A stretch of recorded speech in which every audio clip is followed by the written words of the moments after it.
Good morning, welcome to Morning Outlook. This is Kim speaking on Wednesday the 24th of January. So looking at the euro dollar first, and well, it pitched up higher yesterday. In the end it moved up and eventually through this Asian session we've seen a pitch and break even further. I believe we've set a new low for the dollar index, near term low at least, as the euro is making near-time highs. Now, so we're from today, well, it is diverging a little bit where it is, but of course the day's not finished yet, and it could carry on pushing through at some point and continue to make new highs. These sort of issues start looking at the numbers that are kicking through here, the whole numbers. We're at 123.23. In fact, let me just come back to a weekly chart and switch this to a weekly chart, be good. When you start looking at numbers, we're right into some previous highs. Again, well, actually, it's just pipped through the previous highs that we'd. I say previous highs; they're quite a long time away. I had to run through so many months to get to those levels. So we're running back to that. But looking at the whole numbers, well, 124 is not that far away now. We've hit the 123 area again. Are we going to pitch through to 124 and in the bigger picture push up back to the sort of levels, the heady levels we were once sitting at the 140s? But we'll see. But certainly you can see we've been shoving up, and there's still that potential monthly 200 to be heading for in the short term as well. So that's at 124.31. So plenty of potential upside there, and little in the way of significant resistance. As I said, at the moment it's diverging at 124.23. We'll see the monthly R3 coming in, and probably in near-term resistance. That's the first thing we really come to, aside of this little MIDI that we're running into at the moment, the monthly MIDI. Okay, so action today. Well, we've got the daily pivot below us. Will it pull back as far as that?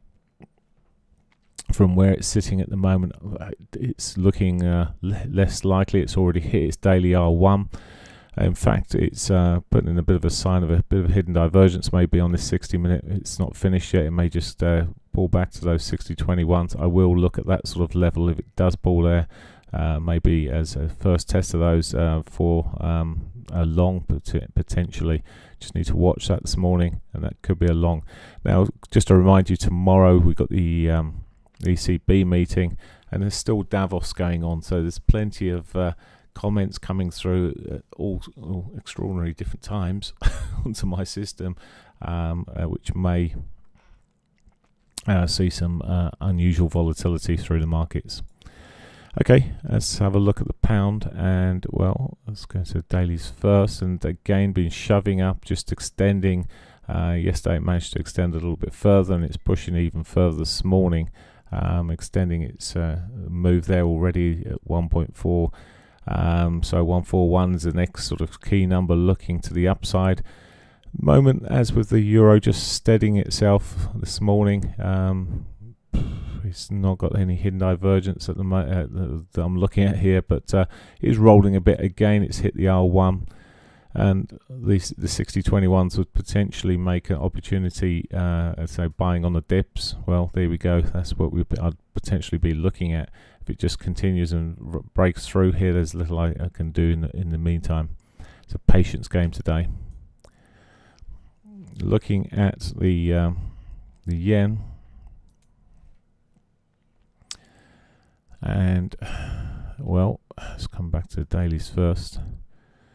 And well, a divergence there as well, but I mean, we've broken some key levels here. We've gone through its S2 level here. Now it's broken through the daily 500 there at the moment as well. It's really taken a shove on,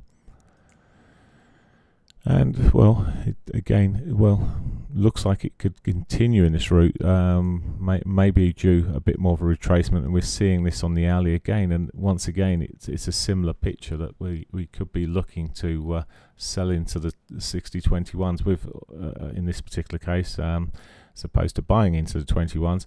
Now, there's always the caveat: look at the price action at the time and just be a bit patient, because there's some decent moves to be had from these.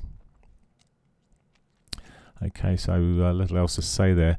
I will just recap on a bit of economic data in a moment for two of the countries, but I'll come back to that. Aussie dollar, it's a bit softer than some of the other markets here in terms of what we've seen of late, but we've seen quite a lot of chop in some of the commodities. Gold chopping around yesterday quite significantly, taking its toll, but we're seeing a consolidation phase around this R2. It looks like, well, at some point we may see that broken. At the moment it's struggling a little bit, had a bit more of a retracement yesterday, well, pushing up reasonably well this morning, but at some point maybe we'll see that R2 broken, but not a lot to add there. I mean, it's already tested its 21s, not quite made it up to its R1 zone, but again, if the other markets do that, that may be it may get dragged along with the ride. And finally, the Canadian dollar,